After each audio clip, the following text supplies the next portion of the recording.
In this episode, we're going to take the idea of threat intelligence and make it practical for a beginner by focusing on a very specific skill, taking lots of scattered information and turning it into context that helps people make better security decisions. Many students first encounter threat intelligence as a stream of alarming headlines or a pile of technical indicators, and it can feel like noise that only experts can use.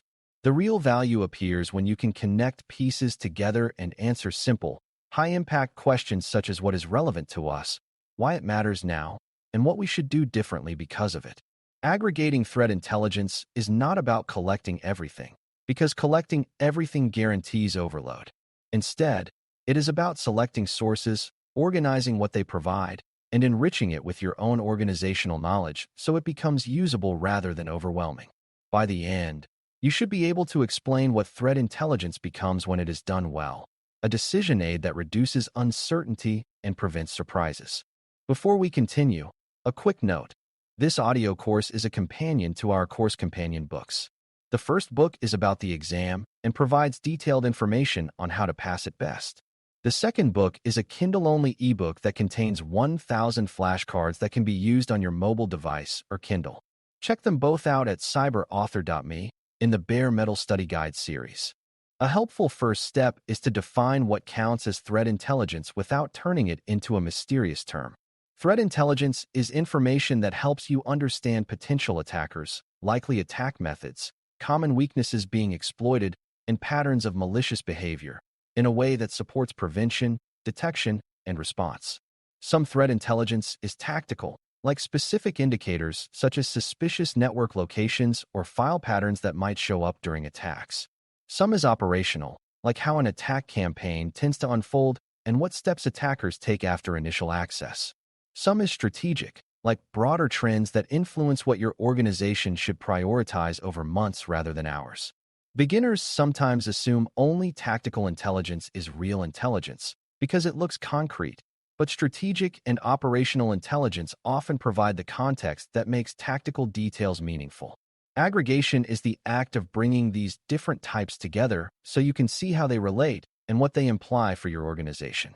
It also helps to understand the difference between sources and signals, because beginners often treat every source as equally trustworthy and every signal as equally urgent. A source is where information comes from, such as internal logs, vendor notifications, industry information sharing groups, security research publications, or incident reports from your own organization. A signal is a specific piece of information you might act on, such as a reported exploit technique, a newly observed phishing theme, or a warning about targeted attacks in your sector. Sources vary in quality, timeliness, and bias, and a single signal can be repeated across many sources, which can make it feel more important than it really is. Aggregation must therefore include deduplication and evaluation, not just collection, or you will inflate fear and reduce clarity. The goal is to produce a coherent picture, not a louder echo. As you begin aggregating, one of the most important beginner skills is learning what usable context actually means. Context is the information that answers what, so what, and now what, in a way that fits your organization's reality. What is the threat or technique? Stated clearly enough that non-specialists understand it. So what is the potential impact to your organization, considering your assets, dependencies, and tolerances? Now, what is the set of actions you should consider, which could include tuning detection, prioritizing a patch, adjusting access controls, or preparing response playbooks for a likely scenario? Without these connections, threat intelligence becomes trivia, like knowing about a type of attack without knowing whether it matters to you. Aggregation succeeds when the result changes a decision or strengthens a control, not when it produces the most impressive pile of details. Internal information is often the most valuable source for making threat intelligence actionable, and beginners sometimes miss this because internal information can feel ordinary compared to dramatic external reports. Internal information includes previous incidents, recurring alerts, user behavior patterns, known weak points, and the reality of what systems are actually in use. It also includes business context, such as which services are most critical, which data types are most sensitive, and which vendors are essential dependencies. When you combine external intelligence with internal context, you can quickly narrow relevance, because you can ask whether your environment contains the targeted technologies, exposures, or behaviors. This is also where asset inventory quality matters, because you cannot judge relevance if you do not know what you run or how it is connected. Aggregation is therefore not only a security research activity, it is an organizational awareness activity. The better your internal understanding, the less likely you are to chase irrelevant threats. External sources bring breadth, but they also bring uncertainty, so the aggregation process must include a way to handle confidence. External intelligence might include reports about widespread campaigns, newly discovered vulnerabilities, or emerging techniques that are being used against specific industries. Some reports are highly reliable and include strong evidence, while others are speculative or based on limited observations, and beginners can struggle to tell the difference. A good aggregation practice includes tagging information with confidence levels and timeliness, because yesterday's urgent signal might be irrelevant next month, and a low-confidence rumor should not drive expensive action. Confidence is not an insult to the source. It is an honest assessment of how much the organization should rely on the information for decisions.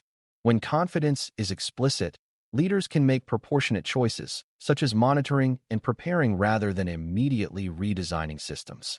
Clear confidence handling turns uncertainty into a manageable part of the process. Another key concept is normalization, which means taking different source formats and translating them into a consistent internal representation so they can be compared and combined. One source might describe a threat as a technique, another might describe it as an exploited weakness, and another might describe it as suspicious behavior seen in logs. If you cannot normalize, you cannot connect, and everything stays fragmented. Normalization can be as simple as consistently labeling the affected technologies, the likely entry points, the expected behaviors, and the potential outcomes. For beginners, the point is that usable intelligence is structured enough to be searched, grouped, and mapped to controls. This structure is what allows you to build context across sources rather than reading endless separate stories. When normalization is done well, it becomes easier to spot patterns, such as repeated emphasis on credential misuse or repeated targeting of external-facing services. Enrichment is the step that adds meaning beyond what a source provides, and it is where aggregation begins to feel like analysis rather than collection. Enrichment includes linking an external report to your own environment, such as which systems might be exposed, which users might be affected, and which controls already reduce the risk. It also includes adding operational considerations, such as whether your organization can realistically patch quickly, whether you have coverage to detect a certain behavior, and what the likely response steps would be if the threat materializes. Enrichment should also include ownership mapping, because intelligence that cannot be assigned to a responsible team tends to sit unused. Beginners should notice that enrichment is not about adding more data for its own sake. It is about adding the minimum additional context required to make a decision. When enrichment is disciplined, it prevents both panic and paralysis. A common beginner pitfall is treating indicators as the whole of threat intelligence, and this is where aggregation can accidentally become brittle. Indicators, such as suspicious network locations or known malicious file patterns, can be useful, but they change quickly and can be bypassed. Attackers often rotate infrastructure, and benign activity can sometimes resemble suspicious indicators, which creates false positives and fatigue. Aggregation should therefore include behavioral and technique-focused context, because behaviors are often harder to change quickly than single indicators. When intelligence highlights a technique, you can ask whether your controls detect that technique's behavior, not just whether you have a list of network locations. This makes detection more resilient and improves the quality of triage, because analysts can look for coherent patterns rather than isolated matches. For beginners, the takeaway is that indicators are a tool, but context is the strategy that tells you how to use that tool responsibly. Another area where aggregation needs care is timeliness, because threat intelligence has a shelf life. Some intelligence is urgent, like active exploitation of a widely used weakness, and it needs rapid translation into action, such as prioritizing remediation or temporarily reducing exposure. Other intelligence is slow-moving, like an emerging trend in attacker goals, and it should influence longer-term priorities like training, architecture decisions, and investment in resilience. If you treat everything as urgent, you burn out and create constant crisis mode, which makes real emergencies harder to handle. If you treat everything as slow, you miss the window to prevent or contain fast-moving campaigns. Aggregation should therefore include time classification, so the resulting context tells people not only what is relevant, but also how quickly they need to respond. This time awareness makes the output usable for decision-makers who must balance urgency against ongoing operational needs. Relevance filtering is where a lot of value is created, and it is also where beginner misunderstandings can be corrected gently and consistently. Relevance is not about whether something is scary. It is about whether it intersects with your environment in a way that could produce unacceptable impact. Filtering should consider your technology stack, your exposure surfaces, your user populations, your dependency on third parties, and your current control coverage. It should also consider your current changes, because a system in the middle of a migration may have higher vulnerability due to churn and complexity. Filtering is also where you account for your risk tolerance, because a low-tolerance area deserves faster, stronger action than a high-tolerance area. When filtering is disciplined, the organization spends less time chasing global noise and more time strengthening the specific defenses that matter. Beginners can think of filtering as the step that turns the internet's problems into your organization's priorities. Once intelligence is filtered and enriched, it must be packaged in a form that different audiences can use, and this is where aggregation becomes communication. Operational teams need clear descriptions of what to watch for and what actions to take when signals appear. Leadership needs a clear summary of why the issue matters, what the potential business impact is, and what decisions or resources may be required. Security teams need enough detail to tune detection, adjust response playbooks, or prioritize control improvements. But that detail still needs to be organized rather than dumped. A useful aggregated output might include a concise narrative of the threat, the affected parts of the environment, the confidence level, and the recommended next actions, all tied to ownership and timelines. The trick is to make the message actionable without making it overwhelming, which is why structure and brevity are forms of respect for the reader. When packaging is done well, intelligence becomes something people trust and use rather than something they ignore. Aggregation also supports better incident handling by creating a shared reference for what certain attacks look like and how the organization expects to respond. When analysts see a suspicious pattern, aggregated intelligence can provide quick context about whether the pattern matches known campaigns or common techniques. It can also provide guidance on what evidence matters, which reduces wasted time and improves the consistency of triage.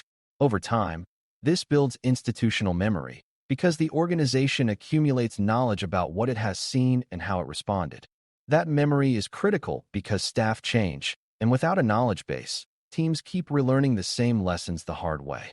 Beginners should recognize that intelligence is not only about preventing attacks, it is also about responding calmly and consistently when prevention fails. Aggregation makes response more coherent by giving everyone a shared picture of likely scenarios and expected actions. There is a governance angle to aggregation as well, because decisions about what intelligence to trust and what action to take must be accountable.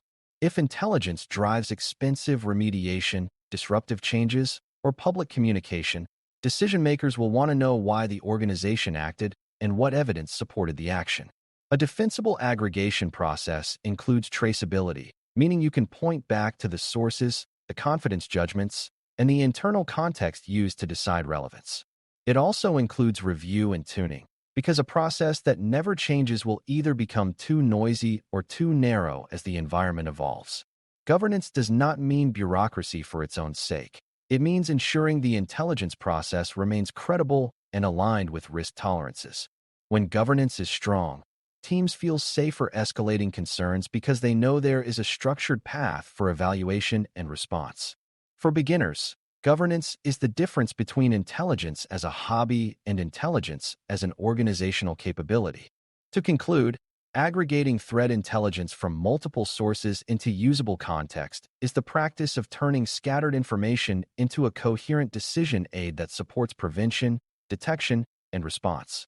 Aggregation succeeds when it includes evaluation of source quality, normalization of formats, enrichment with internal knowledge, and disciplined filtering for relevance and timeliness. Usable context answers what the threat is, why it matters to your organization, and what actions should follow, while also making confidence and uncertainty visible rather than hidden.